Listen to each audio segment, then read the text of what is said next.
Chismosa! Chismosa. Yan na lang talaga ang nasabi ni VP Inday Sara Duterte, mga kababayan, dito sa pinagkakalat na intriga ni Mon Tulfo.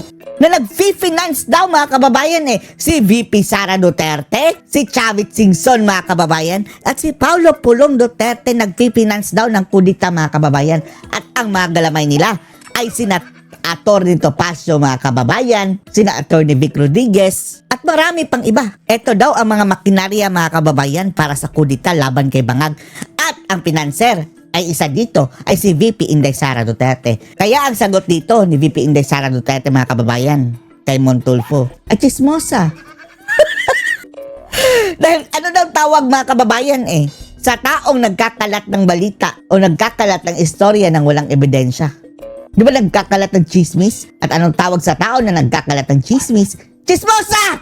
Oh, panoorin niyo po, ha? Ako po, pag may aligasyon ako, lagi po ako nagbibigay ng ebidensya. Pagpapatunay sa katotohanan ng aligasyon. Kapag siya, mga kababayan, mayroon siya mga aligasyon, kagaya ng aligasyon niya kabangag, mga kababayan, na amoy alak, mayroon siyang mga ebidensya. Yung mga pagnanakaw, mayroon siyang ebidensya, mga kababayan. Pagnanakaw ni Nazaldico, tambaluslos.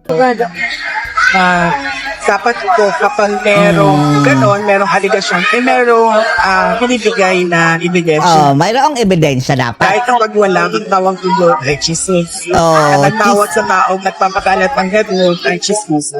Chismosa! Di ba, Inday, no? VP Sara, no? Yan lang, mga kababayan. Yan lang ang sagot niya kay Mon Tulfo. Si Mon Tulfo, mga kababayan, na nagulpi ni Claudine Barreto at ni Raymart dati, mga kababayan, dahil chismosa rin, mga kababayan, Ayun, malakita siyang scoop, mga kababayan, na ni Claudine at ni Raymart, binidyuhan sa airport, and then nakita nila Raymart ginulpi. Dahil chismosa si Mon Tulfo, mga kababayan. Naglabas ng listahan ng Eto, kolumnistang si Ramon Tulfo ng Ramon mga Tulfo. may pakanaraw ng umano'y destabilization. Eto, no? Pati nga si Ben Tulfo, mga kababayan, parang sinusukan na to si Mon Tulfo. Ang tawag pa nga niya dito, matanda. Parang ang punto ni mga kababayan, no? Ben Tulfo dito kay sa kanyang kuya, mga kababayan, parang daw tumandang pang-urong. Plot laban sa administrasyon. Agad Ay, namang nako. pumalag ang mga pinangalanan ni Tulfo. Narito ang agenda report ni Attorney Karen Jimeno. Eto na, ang mga magkukudita daw laban kay Bangag, mga kababayan. Ang picture, ang tagal na.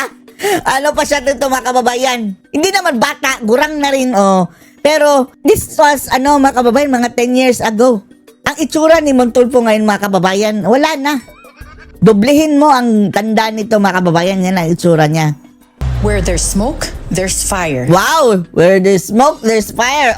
Malay natin kayo lang din ang gumawa ng apoy at ang usok na yan. Tulpok. Yan Itong mga tulpok, mga kababayan, parang may sira sa tuktok ang mo. reaksyon ng ilang netizens sa listahang inilabas ni retired broadcaster at columnist Mon Tulfo Kung ano-ano pinagsasabi. ng mga umano'y destabilized Siya rin ba, mga kababayan, yung nagpakalat na may cancer si PRRD? Ewan na natin, parang siya rin din. Pero marami na ito pinakalat at chismis laban kay Tatay Digong, mga kababayan. Lahat kasi nungalingan. Chismis. na minomonitor ng gobyerno. Ang sira Sina ulo, no? Romeo Poquis, Oh. Orly De Leon, Sino yan? Hindi nga namin kilala yan. Yan daw ang magkukudita, mga kababayan, ha? Benjamin Magalong, Kasi Magalong, imposible. Nagpa-imbestiga nga sa mga kababayan, Davao City. Baka palabas mo lang yan para nasira si Magalong, mga kababayan, Di ba, nasira siya sa mga Davaoenyo dahil sa pag-iimbestiga niya doon, mga kababayan. Baka pautot na naman ito, mga kababayan, para i-win back ni Magalong yung mga nagalit sa kanyang mga Duterte supporter. Johnny Macanas, Pati si Johnny. Si Kuya Johnny, mga kababayan, Macanas. Ang ating paboritong mga kababayan, the general's vlogger na general. Sinali ni Ramon Tulfo, pwede ka makasuhan yan. Tandaan mo, Ramon. Yan si Kuya Johnny, kuya pa tayo. Hindi nga tayo kilala. Yan si, Idol Johnny. Pribadong tao na yan. Pwede na yang magsampa ng kaso sa'yo, Tulfo. Gerald Bantag, Colonel Si Bantag daw. Hindi nga mahanap na si Bantag. Leonardo at Metran, Captain Dado Enriquez, Si Kapitan Dado, retired na rin yan eh. Ferdinand Topacio, Si Attorney Sex Appeal, mga kababayan. Eto no, tama nga sabi ni VP Inday, mga kababayan, chismis, maglabas kayo ng ebidensya, mga ungas. Vic Rodriguez, Mike si Attorney Vic, Defensor, Chavez Defensor. Simpson, Rodante Marcoleta, Pati si Marcoleta magkukudita. Sa tingin nyo, kaya pa ni na Rodante Marcoleta, mga kababayan? Senator, Marcoleta? Yung pag dyan? Yung kudita, mga kababayan. Ano yan? Pwersa yan, mga kababayan. Kailangan ng mga general talaga na active. Hindi naman ewan na natin yung ilan, mga kababayan, pero ang alam natin dito, marami ng mga retired. Orlando Olamit, at isang alias Monk. Alias Monk. Hindi kaya si, yan? Sino nga ba yung monkey, Batsing?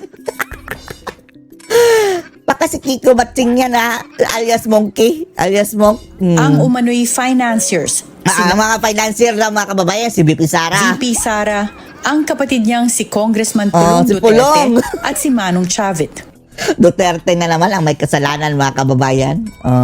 Sige, isisin nyo na naman sa mga Duterte para inciting to sedition na naman. Tapos, ito si Chavit, mga kababayan, mayroong kaso na upcoming para sa plunder. Pinagtawanan lang ito ng dating mambabatas na si Defensor. Natawa na siya, si Attorney Trixie, Wow, Attorney Trixie, kilay, Taray ng kilay. Trixie, kahapon. Ba't hindi ka kasali? Sinasabi ko kay Jen, nagkikwentuhan kami. Kami! Ako, bakit hindi nyo sinali yung Tulfo? Mga gutong lupa lang kasi tayo, mga kababayan. Pero hindi tayo magkukudita, bahala ka bangag. Ang atin, mga kababayan, mind para hindi tayo makasuhan. Manawagan lang na, mga kababayan. Pasensya na ha, hindi ako pwede manawagan ng kudita dahil alam nyo naman ang mga bangag, mga kababayan. Resign na lang pa aking panawagan. Bangag. Resign. In-interview lang namin si General Pokis yesterday. I heard. Morning. I saw. Napanood ko Pagdating kayo. nga hapon, nasa listahan kami ng mga listahan na agad. watchlist, no? General Pokis being number one. Sabi ko nga dito sa... Number 1 pa, si Pokis. Kasama natin dito sa bilyonaryo. Sabi ko si Attorney Trixie dapat kasama dyan sa listahan. Yan nga, si Attorney Trixie, Wow, improving ha. Masaya naman tayo, mga kababayan, at mayroon ng sariling sitcom si si Attorney Trixie. Hoy, salamat sa inyo ha, bilyonaryo. Kahit medyo tagilid kayo magbalita minsan. Pero dati ito sa karambola, mga kababayan, ginurgor ni Lisa Araneta. So apparently, mga kababayan, walang powers pala si Lisa Araneta dyan sa bilyonaryo. Bakit ako biglang nasama dito? Ikaw, 2 beses ka pa nabanggit. Oo nga. Medyo maano sa'yo. So hindi ko alam kung ano yung basis ng watch list for destabilization. Chismis ka. Imagination Chismis. yata nung nagsulat. Guni-guni. Una nang sinabi ni Pokis sa programang The Spokes ng Billionario News Channel na posibleng hudyat ng EDSA 3 ang protestang ikinasa sa November 16 hanggang 18 bilang Tatlong araw. Paano yan, mga kababayan? Walang uwian yan. Pero sa dami ba naman ng tao, no? Siguro uuwi, ginagabihan o shifting. Ang hirap din yan, mga kababayan, ha? Dahil walang CR, mga kababayan. Paano ka iihi? Paano ka diarrhea ka, mga kababayan? Pero believe din tayo, no? Grabing sakripisyo ang gagawin nila yan, mga kababayan, ha? Sana nga, magtino na, mga kababayan, dahil show of force ito, mga kababayan, dahil anytime pwedeng mag-trigger talaga yan, mga kababayan, ng people power, gaya ng sinabi nito, din na sa umano'y May possibility, lahat, mga kababayan, may possibility. katiwalaan sa pamahalaan. Sabi mo, hindi natin control yan pag marami ng tao. So pwedeng ulit mangyari yung EDSA 1, EDSA 2. So pwedeng matuloy ulit yung EDSA 3. That is a possibility. Pwede mangyari yan. Pero that is beyond our control na. Maski na pigilan ito. Basta, as a leader, we are focused on the corruption issue. Tinatayang 1 hanggang 2 milyon Kung yan, mga kababayan, nakita nyo dati yung trillion peso rally ng mga dilaw, mga kababayan? Wala lang. Andun lang, mga kababayan, Eto, hanggang dito. Grabe. Kung yan ang mga kababayan, pupunta sa EDSA, goodbye kayo. At magmamarcha puntang Malacanang. Hindi kayang pigilan, mga kababayan. Ibangag. 15,000? Million ito 15,000 lang mga kababayan, kanilang tauhan. Yun daw ang dadagsa mula sa puwersa ng INC sa Luneta, habang 500,000 to 1 million ang sasabak sa EDSA. Pero nilinaw ni Pokis na hindi layon ng mga pagkilos na magkaroon ng kudeta, pabagsakin ang administrasyon. Oh, hindi nga niya, sinabi mga kababayan na may kudita, tapos sinali siya na na chismosong si Montulfo na kudita. O iupo sa pwesto si VP Sara. Oh, napapraning daw si Bangag mga kababayan kapag mayroong mga rally. Hindi nakakatulog. Ang kanilang panawagan, Yan ang chismis lang ha. Walang din natin kung totoo ba. accountability mula sa gobyerno. At bagamat wala raw direktang ebidensya na sangkot si PBBM Walang direktang ebidensya. Ano yung pinirmahan niya? Nagbulag-bulagan lang kayo. Sa ngalan mga kababayan na siya ang pumirma sa the most corrupt budget in history. Andyan na, kasabot na siya. flood control scandal, hindi rin daw siya Hindi lang flood control. Anong wala siyang kinalaman sa flood control? Siya ang pumirma dyan. Siya mga kababayan ang taga-check dyan. Bakit niya hinayaan lang. Pinirmahan pa rin mga kababayan. Alam niyang kaduda-duda. safe. As the president, he has the command responsibility kasi siya yung nagpasa ng budget, ng NEP, ganyan. Sila ang nag-release mga kababayan din. Sila ang nag-release ng pera. Ito pwede naman ng mga kababayan. Kung nagtino lang talaga itong sinabangag mga kababayan. Hawak nila ang releasing sa budget sa DBM under yan sa Office of the President. Sana bago niya pinarelease, tiningnan niya na umpisahan na ba, natapos na ba o ganyan. Trenches kasi ang bayad niyan mga kababayan. Pag hindi pa nakaproceed, hindi pa nga nakatayo ng isang poste, huwag i-release ang budget. O sino bang nag-release? DBM under sa presidente mga kababayan. So, kasalanan pa rin niya. Yung budget niya, binawasan yung mga programa niya, tapos pinaglalagay na insertion sa mga... Yung mga insertion din, Tapos in-approve din niya. So, meron... Siya rin nilang approve. Hindi siya directly... Sa tingin nyo ba, did he commit an impeachable offense? Yes! Yung GAA mga kababayan na 2025, yun ang malakas na ebidensya. To me, Hindi siya ang dapat tanungin dahil hindi naman niya ni-review mga kababayan. Magtanong kayo sa mga abogado, mga legal mga kababayan. Nagsampa na nga sina Attorney Torion mga kababayan doon sa Supreme Court na wala pa ring response hanggang ngayon. I cannot answer that kasi that's a legal matter that we haven't actually studied. Sa at the forefront naman ng Billionaire News Channel, sinabi ni Baguio City Mayor Benjamin Magalong Paano nasali ito? Baka sinali para ma-win back mga kababayan ang suporta ng mga taga Davao City. Na-offend talaga mga kababayan ang taga Davao dahil okay lang sana yung unang beses mga kababayan na pumunta ito. Bumalik pa At talagang sa halip mga kababayan na tumulong, sinira pa nila ang rock netting doon mga kababayan, pinunit. At maraming nag-report mga kababayan na lumaki daw yung pinagsiraan nila dahil pinunit nila For the longest time, intact yun mga kababayan. Nung dumating sila kanilang sinira para kunan ng sample daw. na walang basihan ang listahan ni Tulfo. Bagaman nakalagay dito na for confirmation pa si Magalong. It's really Don't worry Magalong, hindi rin kami naniniwala na kasali ka. Mas naniniwala kami na parang kasali ka na nangangagba. Bakit kasali ka doon sa propaganda mga kababayan sa ICI? very orchestrated character demolition operation. Dahil nga ito sa aking kampanya laban sa corruption. Diyos ko Lord.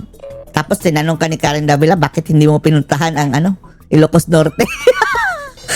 Ang Davao City, 2 beses na. Tapos nung nalaman niya mga kababayan na panahon ni Bangag pala yun pinagawa, iskierda. Umalis mga kababayan, parang wala man lang goodbye o wala man lang pasabi, lumayas agad. But we're not going to give up, for the sake of our Wala ka na ngang napangalanan ni isa, Mayor.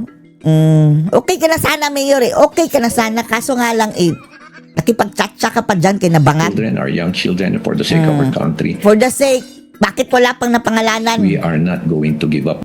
May Ito mga kababayan Magalong, kapag darating na ang 2028 at wala ka pa ring mapangalanan Magalong, do not expect us to vote for you Dahil alam mo kung sino ang mga kurakot. Mayroon ka nga daw mga hawak na mga papeles mga kababayan, pero pinilit mong manahimik. Hindi ka na magpag-cooperate na mga kababayan. Binigay niya kung sino-sino yung mga pangalan para matutukan. In-expose sa publiko nang sa gayon kasama tayong mag-scrutinize doon mga kababayan. Hindi, pinilit niyang manahimik mga kababayan. Wala man lang na pangalanan ni isa. rin si Congressman Duterte. Aniya, imahinasyon lang ang sinasabing insider list ni Eto. Tulfo. Pati si Pulong daw, financier. Ang kailangan na lang din daw kumpirmahin ay kung alam pa ni Tulfo ang pagkakaiba ng fact at fiction. Ang isa pang kumpirmahin kung baka naulol na rin to si mga kababayan, Montulfo. Psychological test na rin. Bukas ang Billionaire News Channel sa panig ng iba. Wag na! Hoy, bilyonaryo, maawa kayo. Bibigyan nyo pa ang ng platform itong sinungaling. Lalo lang niya magsinungaling. Pang nasa listahan ni Tulfo. Sinibak na nga yan sa mga kababayan, di ba? Sa isang periodiko. Hindi na natin papangalanan dahil chismosa!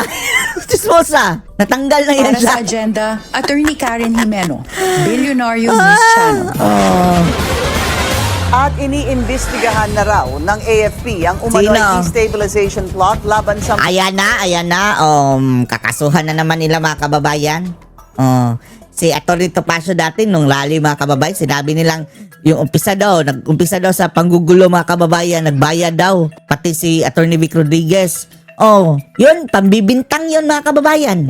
Salamat kayo, hindi kayo sinampahan ng kaso. Kung sino man lang ang mga kababayan, implicate sa kanila. Ngayon, ang imbestigahan nila, itong lumalaban sa korupsyon mga kababayan, mauna pa yung makulong kaysa sa mga kurakot. Marcos Jr. Administration. Bakit ganyan? Yan ang sagot ng Malacanang Ang uso na naman itong buisit na to. sa tinatawag na insider Pansinin yung uso niya mga kababayan. list ni Montulfo ng mga minomonitor daw ng gobyerno na Magsama kayo mga ulol. Eto mga kababayan, magkasing utak ito ni Claire Castro. sangkot umano rito. Kasama ang ilang retired general sa listahan, Ay, nako. hindi naman sinagot ng palasyo kung sineseryoso nito ang balitang destabilisasyon. Napapraning na naman yan. Hindi daw sinagot kung siseryosohin tapos paiimbestigahan. Animal! Ayon po sa AFP, sa mga Ito na naman ang demonyo. klaseng mga Ay, kailan kaya matatapos ang mga kababayan no 2020? Sana 2028 na mga kababayan para maalis na itong jablong ito. Nakakainis sinasabi. Visit. At natin ito mga kababayan forward ha. katotohanan. Hindi na po ibig sabihin na nasabi sa social media Nagsasalita pa rin ang visit mga kababayan forward. Dito na lang tayo kay Kuring. At makakausap natin ngayon si PDP Deputy Spokesman at bilang Sino kay yan? isa sa mga pinaghinalaan, si Ginoong Ferdinand Topacio. Maganda Ang ating idol si Mr. Sex Appeal. Mr. Sex Appeal, gabi pasok! sa inyo, Attorney Topacio. Magandang gabi po, Madam Corina. It's always Madam, wag mong pagalitan yan ha. Binibira yung asawa good niya. to see you. Maraming salamat. Si Marimar Rojas, mga kababayan, laging pinipitik ni Atty. Topacio To see you dati. too, sir. Sir, anong reaksyon ninyo nung masama po Marimar yung Rojas. pangalan po ninyo doon? Nothing's new. Lagi naman lang nilang sinasabit yan si Atty. Topacio mga kababayan sa mga pagdating sa kudita-kudita. Hindi na bago. Well, pareho lang po kami ng reaksyon ni kaibigang Mike Defensore. Katawa-tawa po ito. Katawa-tawa. Alam niyo po, matagal nang katawa-tawa itong si Ginoong Montulfo. Matagal na rin sinungaling yan. At talagang confirm ba kababayan sinungaling? Tanungin mo si Ben Tulfo, pati ang kanyang kapatid mga kababayan, sinusukay yan siya. It's the same person who said nakaiwan daw ng 1 billion in cash si yan, Pangulong Duterte. Sa pagmamadali daw mga kababayan ng pag-alis sa Malacanang. Ha? As if naman, pinasipa si Tatay Digong, nagmamadali.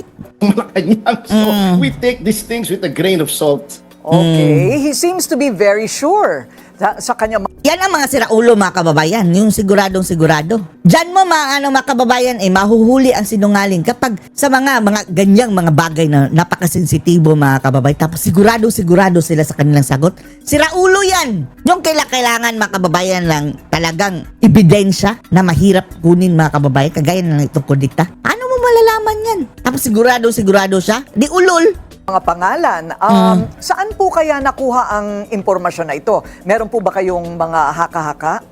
Haka-haka, si Gadon may haka-haka. Kakahako ko dyan he may have pulled it out of his ass kasi Binunot lang niya sa kanyang puwet mga wala kababayan. naman pong batayan para any of those people in that list Ay, nako. included in the term destabilizer. Sapagkat wala naman pong a destabilizer as a legal term in the legal lexicon. Oh, wala nga sa legal mga kababayan. Meron po dyan inciting to sedition or sedition, inciting to rebellion or rebellion. There's terrorism, there's the crime of coup d'etat, pero wala po akong nakikita na ginagawa Destabilization. namin sa pagpoprotesta against corruption that can be classified under any of those Sige. Kung mga kababayan, yung mga sumasali sa sa rally, kakasuhan niya ng destabilization. Kasuhan nyo ang milyon-milyong dadalo sa rally ng INC. Tingnan natin mga kababayan kung makukulong sila lahat. Saan nyo ilalagay? Sige, kasuhan ninyo. punishable offenses. Bakit po sa tingin ninyo nadadawit kayo? Hindi kaya Kalaban vocal mga kababayan vocal na nagsasalita laban sa kurakot. meron pong nagsasabi na Tina-target. nag-meeting kayo, pero wala naman po illegal sa pagmi-meeting. Ano po? Ay, opo, nagmi-meeting po talaga kami. In fact, may mga committee po kami para sa pagkilos Pag-meeting lang mga kababayan, destabilisasyon na. sa EDSA Shrine. Kayo dyan bangag, nag-meeting din kayo. Merong in charge of Walang kwenta nga lang, inuman daw masyado mga kababayan, sabi ni VP Inday. 10:30 pa lang ng umaga, inuman na. pagkain, entertainment, speakers bureau, yung marshal, security, para po hindi kami mahaluan ng mga provocateurs na katulad po nung nangyari dati. Binabantayan po natin yun kasi tayo po rin ang masisisi. Dati sinisi din sila. Sila pinagbintangan na naman. That's Ngayon the sila na extent naman. of our meeting. In fact po, the PDP Laban just this morning came out with a statement explicitly Which saying is? that we are against violence, we are against any extra constitutional regime change. Dahil eto naman ang totoo mga kababayan, kahit pa'y aabot ng milyon-milyon, talagang mas marami pa sa EDSA 1 mga kababayan. Hanggat walang suporta ng AFP, PNP, Men in Uniform mga kababayan, wala talaga.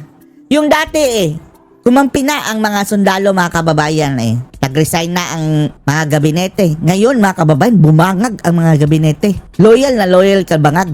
And that the rally on the 16th to the 18th should remain peaceful. Ito ay dapat mapayapa, may kaayusan at walang karahasan. Ayun. Ang official po na pagsisimula ay 16. Yung 15 po ay ingress o paglalatag. Magsiset up po roon entablado, LED wall at mga iba't iba pa pong mga accessories na kailangan po sa isang public assembly. Before we talk about that, isang question lang po. Akala Do you natin 3 days. have anything in common with everybody in that list? Meron po ba kayo nakikita na pagkakapare-pareho ng pananaw sa politika? Opo, ang the common thread that runs through all of us there ay our disgust, our extreme disgust dito po sa nangyaring tinatawag Extreme na disgust floodgate na of Marcos. flood control scandal sapagkat kung titignan nyo po yung amounts involved, talagang mind-boggling. I cannot wrap my head Mind-boggling. around those amounts. And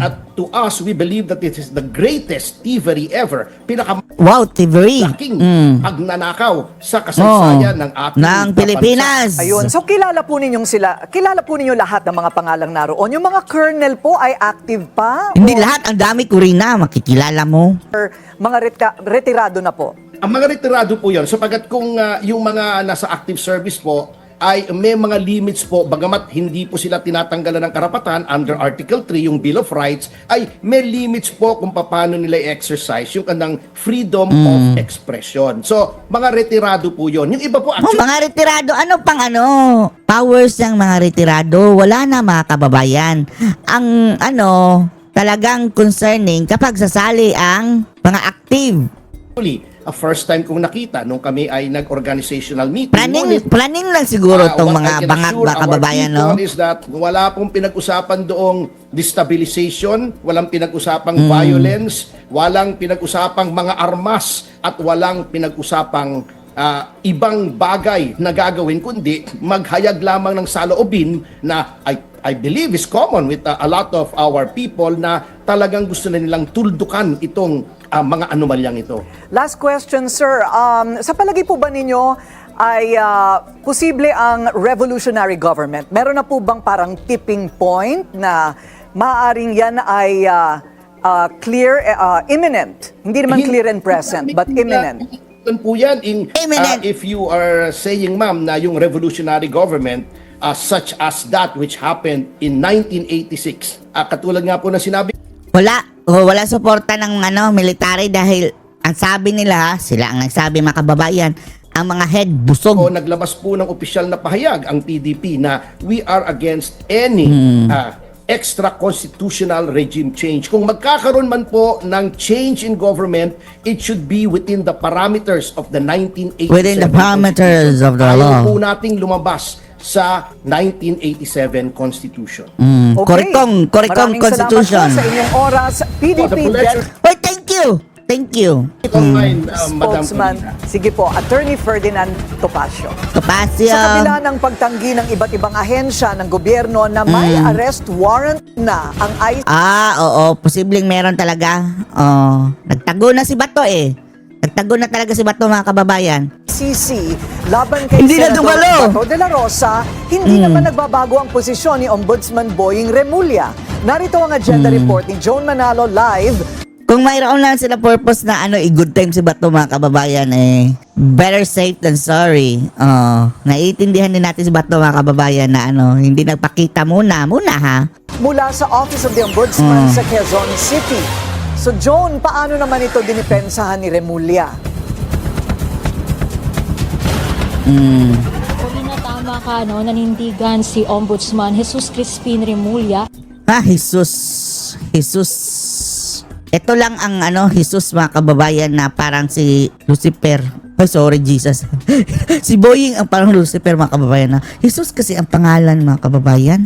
Ano ba itong kajabluhan ito mga kababayan, no? Hindi niya nililive up ang kanyang pangalan mga kababayan. Dapat tanggalan niya ng pangalan ng mga kababayan first name. Boying na lang, Bunjing. Na mayroon siyang kopya ng umano'y warrant of arrest ng International Criminal Court laban kay Senator Bato de la Rosa. Sa isang panayam kaninang hapon, iginiit ni Anong purpose mo? Bakit mo sinabi? Kung gusto mong hulihin, ng good time ka ba? Part yan sa mga kababayan. Laro na naman ng mga bangag. Diyan sila magaling eh. Natatawa lang yan sila mga kababayan. Nabudol na naman natin sila. Ganyan. ang kopyang mayroon siya ay isang unofficial copy. Kung tatanungin niyo ako kung meron warrant, meron. Nasa telepono ko. Nasa telepono mo? Pakita mo. I have a copy. Pero, hindi pa yan, hindi siya official copy, kaya basta alam ko meron. Sa telepono ko yun. Budol na naman. Sige. Gayon pa man mga kababayan. Magtago ka na ba to? Alam mo naman kidnapper yan sila. Yan ang sabi ng mga Duterte mga kababayan, kidnapper. Pero, hindi yan official copy. Dadaan niya sa proper channels para ma-implement yan. Nauna nang sinabi ng Department of Justice na wala pang natatanggap na official communication o warrant mula sa ICC. Pero giit ni Remulla, nauna lang siyang makakuha. Pero sabi ni Bato mga kababayan na sige once idaan nyo yan sa sa legal talaga. I mean, yung talagang kung ano sinaad sa Korte Suprema mga kababayan, willing naman siya pumunta doon. At sasamahan niya si Tatay Digong Duterte mga kababayan. Impormasyon kumpara sa DOJ. Mabuti naman mga kababayan may kasama si Tatay Digong. Sigurado naman tayo malulusutan niya nila yan mga kababayan. Kung hindi lang talaga lalaruin ng mga bangag. At tatapos din ang termino ng itong bangag mga kababayan, tandaan nyo.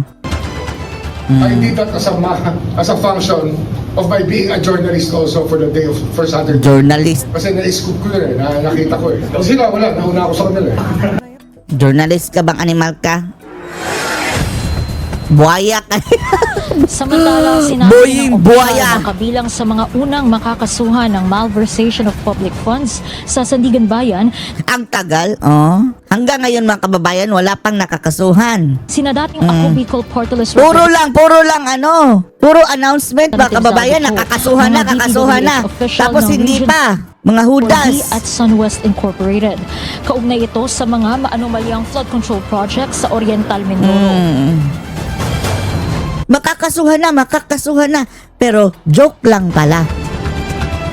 Once resolved, of course, it means na ang ibig sabihin niyan ay pwede na isang pa sa korte pagkatapos dito.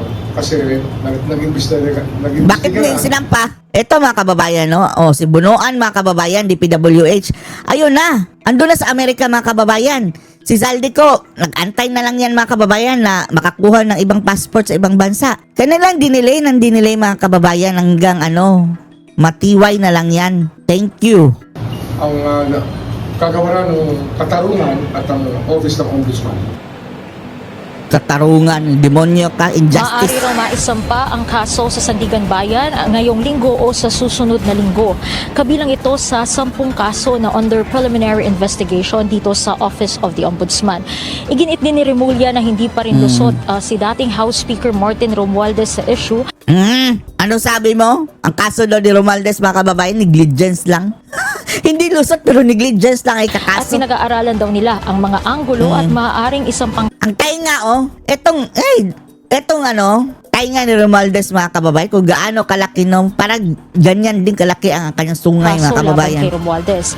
Ito ay matapos niyang sabihin noong Pwede silang mapalakihan ng tainga ni ang Magalong. linggo na gross and excusable negligence lang ang kasong posibleng maisampa kay Romualdez. Dagdag din ni Remulla, marami pang pumapasok na impormasyon sa kanilang tanggapan at tuloy-tuloy daw ang kanilang pagtatrabaho Impormasyon, at pambubudol. maging ng DOJ sa pag-iimbestiga ng mga kaso tungkol sa flood control scandal. At yan na muna ang pinakahuling balita mula dito sa Office of the Ombudsman.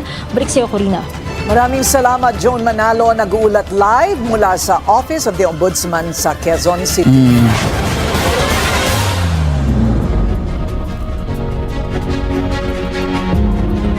Ano na naman yan? Ano na naman? Pambubudol nito mga kababayan.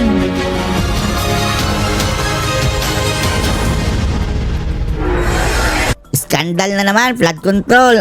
Walang katapusan. Nilabas na Wala rin nangyayari. ang listahan ng umano'y halos 100 budget insertions ni dating ako Bicol Party List Representative Yan andyan na. Maliwanag na maliwanag.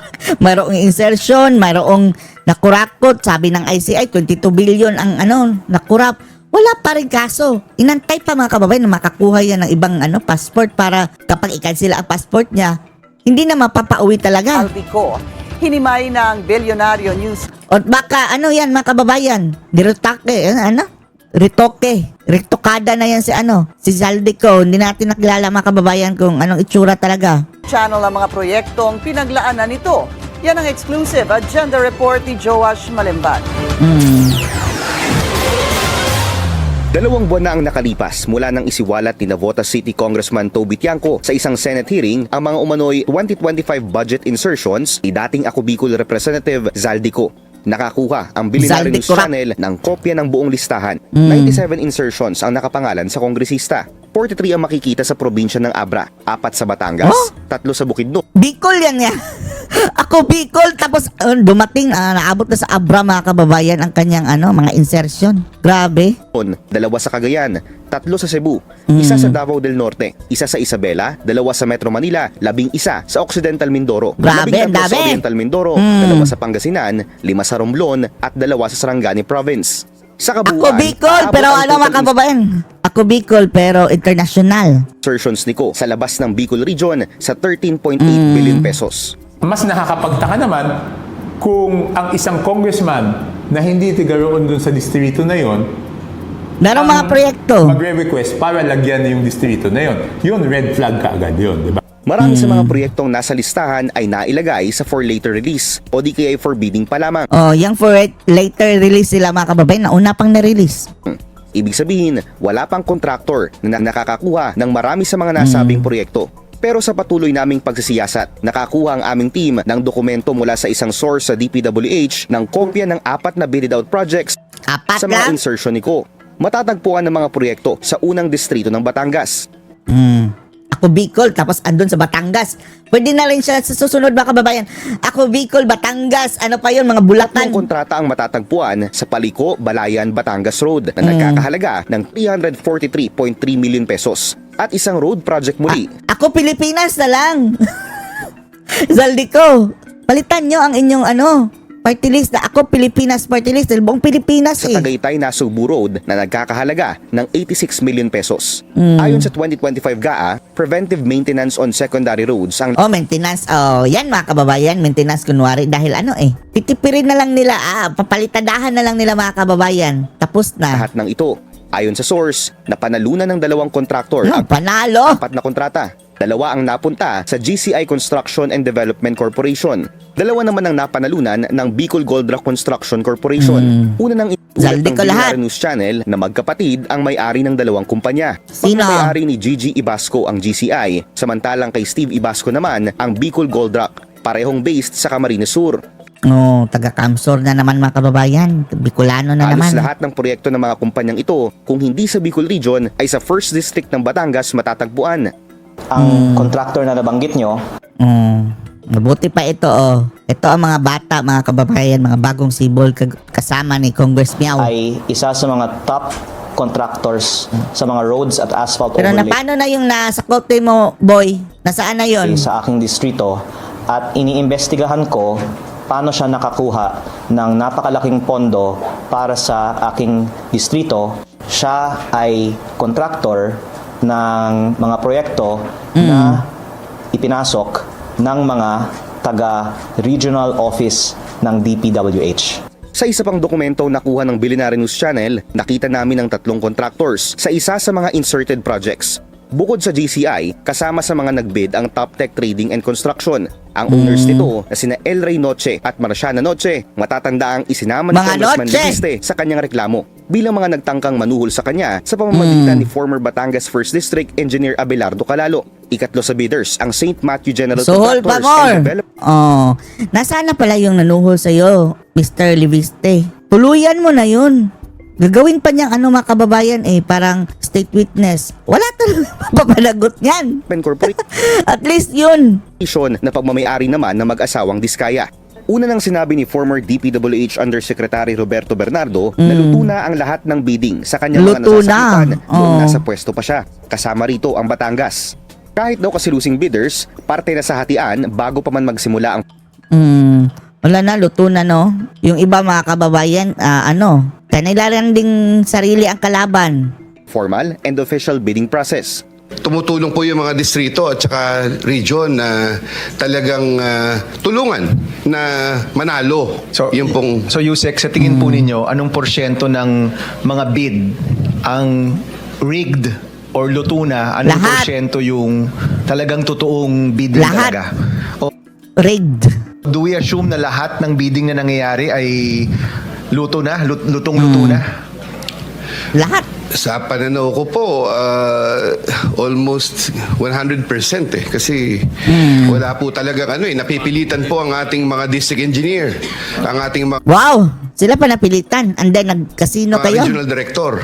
Pagka po Eto mga kababayan, no? Oo, kung sinong andyan, parang napakaano na mga kababayan, mga santo na. Sila na ang mga martir, mga kababayan. Lord. kasi may nagbaba ng pondo at hindi napunta sa kanila, kutakot-takot na pong panggigipit ang gagawin nito. Kamukha po ng ating mga representative. Pagka po hindi napunta doon sa mga gusto nila, nagagalit. Walang magagamit sa yung maigigipit sa iyo kung wala kang ginawang kasalanan din. Yan lang yan. Galit po. May 3 pang kumpanyang nakapangalan Dahil gawain nyo, mayroon kasi kayong mga tinatagong mga kalansay o nagagamit tuloy na ibang kaanak na mga Ibasco pang na kung mga kababayan, pang blackmail. 40 billion pesos worth of DPWH projects sa buong Bicol Region mula 2016. Ilang ulit naming sinubukang kunin ng panig ng mga Ibasco pero hindi pa sila sumasagot sa aming mga mensahe. Para sa agenda, Joash Malimban, Joash Malimban News Channel. Ano pang kaululan? Ay, animal, ang cocaine na naman, visit. Pa ang listahan. Itong cocaine nito mga kababayan, no? Bakit araw-araw na naman itong lumalabas mga kababayan sa radyo at TV?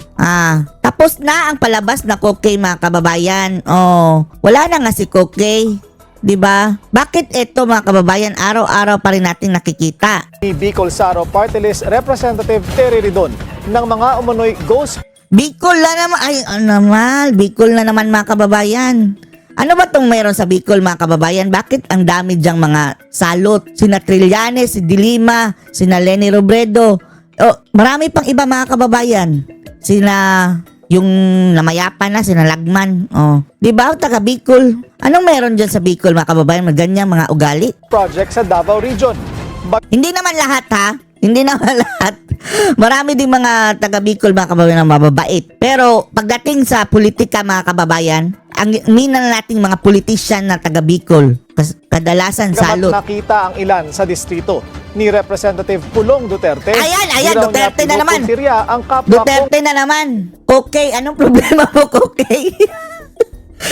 Gusto mong bumalik sa okay? Outer space? Anong problema mo dito sa Pilipinas, sa Earth? Umalis ka na ng Earth, okay? Ang dami mong problema. Out of this world ang problema nitong si Kokey, mga kababayan, no? Ang baha, mga kababayan, nasa Maynila. Si Pulong ang may kasalanan. Kongresista. Narito ang agenda report ni Mavic Trinidad ng Abante. Kung ang Bulacan sa Luzon ang epicenter ng Ghost Flood Control Projects, Davao Region naman daw ang sa Mindanao. Wow! Davao Region ang epicenter daw sa Kurakutan, mga kababayan, sa flood control. Animal, Diyos ko Lord. Hindi nga kayo sigurado na wala kayo silang nakita, mga kababayan, sa Davao City. And then, isang portion lang yung nasira, mga kababayan, sa flood control. Na panahon pa ni Bangag, mga kababayan, yun itinayo. Tapos ngayon biglang na epicenter. Walang problema ang taga Davao City, mga kababayan, sa kanilang flood control. Tapos ngayon epicenter na daw, sabi ni Kokey. Karamihan daw kasi sa nakitang kaduda-duda o red flag projects ng Kaduda-duda. tanggapan ni Bicol Saro Party List Representative Terry. Bakit hindi natin tingnan yung Bicol mo, ungas? Di ba, binaha na kayo dyan sa Bicol? Lumusong nga sa baha si Lenny Robredo, mga kababayan, nabasa. Pati yung kanyang alam nyo na. Doon ay mga flood mitigation structures, construction ng flood control, concrete revetment at seawall. Mag-imbento ka na naman. Sa kanyang presentasyon, sinabi ni Ridon na karamihan sa mga proyekto sa buong rehiyon ng Davao. Hello. Eto na lang, mga kababayan, common sense, mga kababayan. Ang Davao City, hindi nga pasok sa top 20, mga kababayan, na mayroong top flood control sa buong Pilipinas. Hindi pasok sa top 20. Paano ka naging sentro ng flood control? Partikular ang sa Davao City at Davao Occidental. Davao Occidental. Pero kahit na, mga kababayan, malayong-malayo, mga kababayan, yan sa sa nakuhang budget ng Luzon. Tingnan nyo, Davao City hindi yan pasok sa top 20. Sinimulan pa noong 2021 hanggang 2023. Pero hanggang ngayon ay hindi pa raw natatapos. Ang ilan naman ay hindi raw makita. No structure found daw po dun Ayan na naman, mga kababayan. Nag-assume na naman na si Duterte ang may kasalanan. Sino ba ang sumunod ni Tatay Digong? Di ba si Marcos? Hello, Kokey. Ghost ba itong mga ito o hindi? Itong mga hindi ka pa nga sigurado. Bakit hindi mo inutusan si Magalong na pumunta doon? construction of revetment in Kitalapong, Malita, Davao Occidental. Malita. Yung Malita, mga kababayan, hindi yan parte ng Davao City, ungas. Ay, nako Lord. Basta mayroon lang word na Davao, mga kababayan. Ang Malita, yan? Davao Occidental? Ganyan, mga kababayan. Ang Davao Region, mga kababayan, hindi lang yan Davao City. Malaking bahagi ng Davao Region, mga kababayan, hindi kontrolado ng mga Duterte. Eto, mga kababayan, basta may word na Davao, ipapaako na, mga kababayan, sa mga Duterte. Kagaya lang nila, mga kababayan, Ilocos, Ilocos Norte, Ilocos Sur. Iba-iba ang dyan, mga kababayan. Singson ang Ilocos Sur. Ang Norte ay Bangag. Construction of flood control structure, Barangay Kinangan, Malita. Hindi yan sa Davao, ungas. Occidental. Occidental. Iba ang mayor dyan. Iba ang congressman. Construction of flood mitigation structure, Barangay Little Baguio, Malita. Oriental. Halata ito si Kokey, hindi nag-research, mga kababayan, para lang mayroong idikit sa mga Duterte. Ano sinabi niya? Si Pulong daw? Davao Occidental. Nilino. Kokey, sampalin ka. Alika nga, Kokey. Ang sabi na ni Topacio, mga kababayan, parang napunta na daw yung utak ni nitong si Redon, mga kababayan, sa kanyang pisngi. Lumaki ang pisngi, mga kababayan, pero ang utak lumiit. Ni Redon na hindi niya punteriya ang sinumang personalidad sa paglalabas ng mga Davao Oriental yan, Kokey. Ito anya ang mga impormasyong kanyang nakalap mula sa DPWH, pagsasaliksik at mula sa ilang individual na nais makipagtulungan sa investigasyon. Dagdag pa ng kongresista, pagpapatibay lamang ito ng mga naunang inilabas ni ACT Teachers Party List Representative Antonio Tino na questionable ring flood control projects mula sa Davao City 1st District na questionable, puro correct question. Puntahan ninyo. Nakatawan ni Paulo. Ikaw, pumunta ka doon, Tinyo. Tingnan natin kung hindi mapuputol yung titin yun. Ay, hindi Tony Tinyo, may kababayan. titi nyo. Oh. Mapuputo lang iyong mga kabalastugan ginagawa. Hindi ang titi nyo na pangalan mo. Pulong Duterte. No one can actually say na Shut up! Okay. particular personalities. Shut up. Wala ka nang ibang ginawa kundi Duterte. Huwag na tayo makinig dyan, Cook, kay mga kababayan, animal yan. Anong masasabi niyo dito mga kababayan? Post comments below.